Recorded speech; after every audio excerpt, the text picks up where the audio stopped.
আজকে বানাচ্ছি একটা চাট বানাবো। আমি চানা সেদ্ধ করে রেখেছি, তো আমি যা পরে বলছি ওইটা। তো আগে আমাকে একটু পাপড়ি বানাতে হবে বেসনের। হ্যাঁ, তো এই যে পাপড়িটা বানাবো, আমি একটু নুন দিলাম, অল্প নুন দিলাম। এবারে এতে সবাই শুকনো লঙ্কা দেয় গুঁড়ো, তো আমি শুকনো লঙ্কাটা ব্যবহার করি না, জাস্ট একটু হলুদ আর শুকনো লঙ্কা। তো আমি শুকনো লঙ্কা ব্যবহার করলাম না, তো আমি একটু কাঁচা লঙ্কা বাটা দিলাম। আর একটু সামান্য একটু তেল ময়ানের জন্যে দিতে হবে। এই ব্যাস, এবার আমি এটা মেখে নেব ময়াম ইয়েটা করে।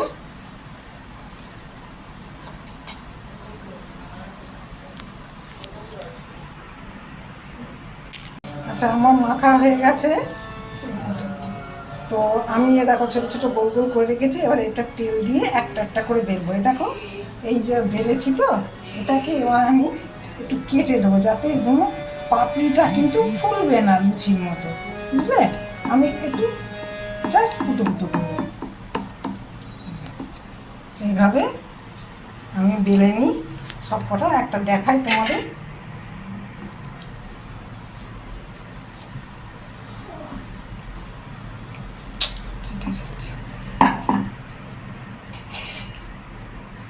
তোমার এই বেসনটাতে কিন্তু আমি নুন দিয়েছি আর 1 চামচ তেল দিয়েছি।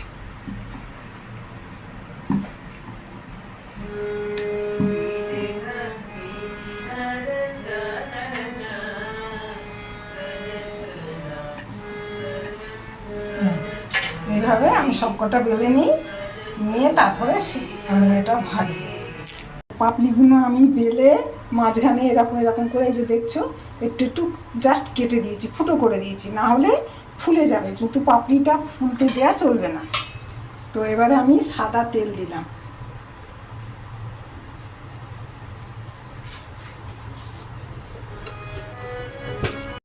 তেল গরম হয়ে গেছে, বেশি কিন্তু গরম করা চলবে না তেলটা, হালকা গরমে তোমার পাপড়িগুলো ছাড়তে হবে।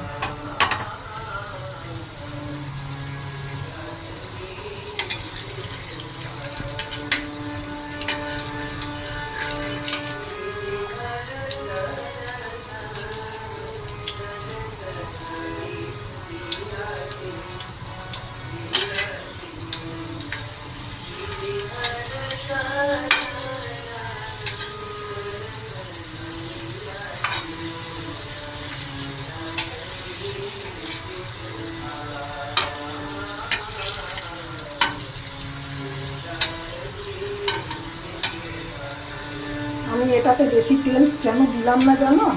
এটা দিয়ে না, এবারে তোমার এগুলো ছাঁকাতে গিয়ে ভাজতে হয়, তবু আমি এরকম রাখি, তেলটা পোড়া থেকে যাবে।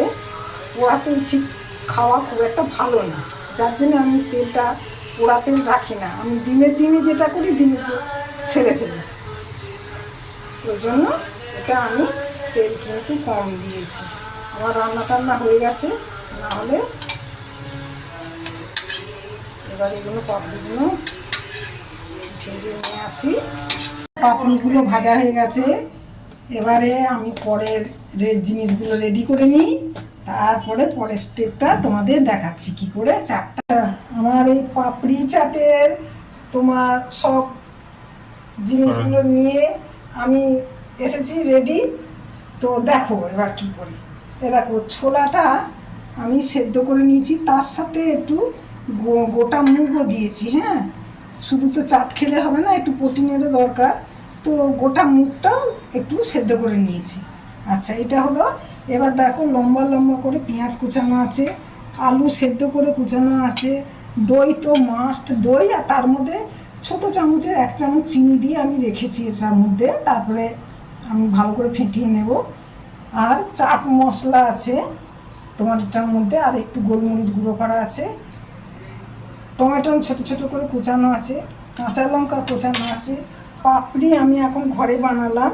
বেসনটাকে তোমার একটু ময়াম দিয়ে আর একটু নুন, আর যে শুকনো লঙ্কা খাবে শুকনো লঙ্কা দেবে, যে গুঁড়ো লঙ্কা খাবে সে কাঁচা লঙ্কা বাটা খাবে সে কাঁচা লঙ্কা দেবে। যাই হোক লঙ্কা দিয়ে ওটা মেখে নিতে হবে শুকনো শুকনো করে। মেখে নিয়ে এবার তোমরা তেলে ভেজে নিলেই পাপড়ি হয়ে গেল। এবার নারকেল কোড়ানো আছে, নারকেল কোড়ানোটা দিলাম। আমার ঘরে একটা বুড়ো বাচ্চা আছে, সে নারকেল কুচানো খেতে পারে না, যার জন্য তার খাওয়ার বড় প্রবলেম। তো আমি নারকেল কোড়া দিয়েছি, তোমরা ইচ্ছা করলে নারকেল কুচি কুচি করে দিতে পারো। আর একটু সাজানোর জন্য নারকেল রেখেছি, 2-4 ফোঁটা লেবু রস লাগবে, একটু ধনে পাতা লাগবে, আর বিট নুন লাগবে। তো এবার চলো শুরু করি। তো এইটাতে আগে আমি আলু সেদ্ধটা দিই।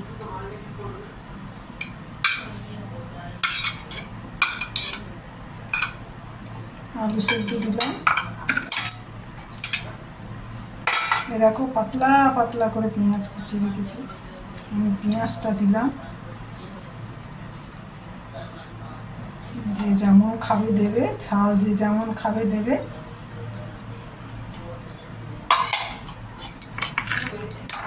এবার আমি কাঁচা লঙ্কাটা দিলাম,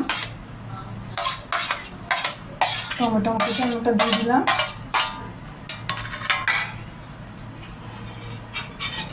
ধনে পাতা দিয়ে দিলাম।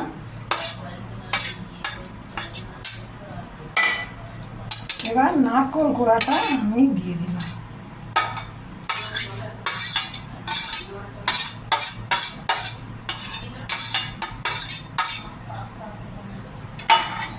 এবারে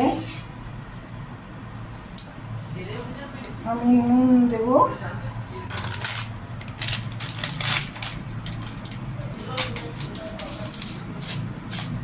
আমি বিট নুনই দিলাম, আমি নুন দিলাম না।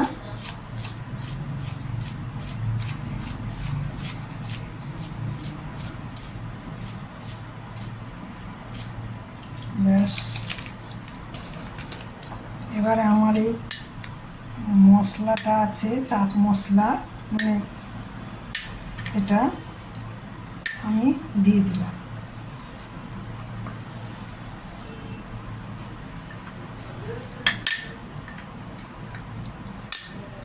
এবার দইটা আমি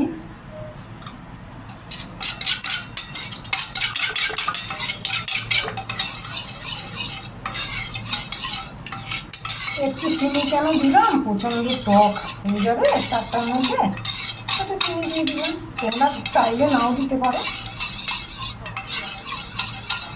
একটু লেবুর রস দেবো, 2-4 ফোঁটা, বেশি না। ব্যাস 4 থেকে 5 ফোঁটা দেখলে তোমরা। এবারে আমি দইটা ঢেলে দিলাম।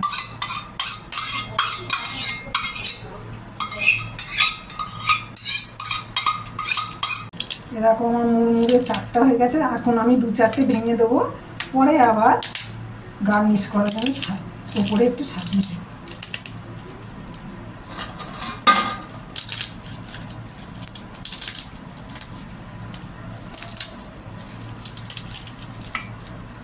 এবারে আমি এটা মাখি।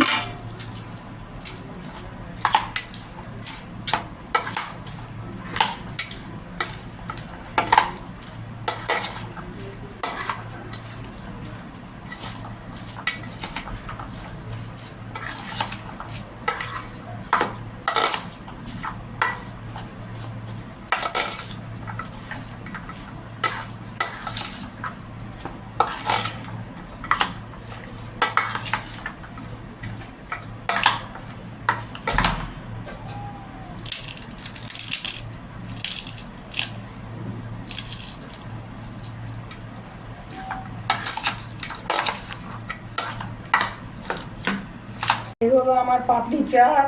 এখন প্রচণ্ড বৃষ্টি হচ্ছে, বর্ষার দিনে বিকেল সন্ধেবেলা মানে এই পাপড়ি চাট বানাও, খাও, দেখবে দারুণ দারুণ। আর পাপড়ি ঘরে বানাও, এই যেমন আমি দেখিয়ে দিলাম এইভাবে পাপড়ি ঘরে বানাও আর খাও, আশা করি ভালোই লাগবে।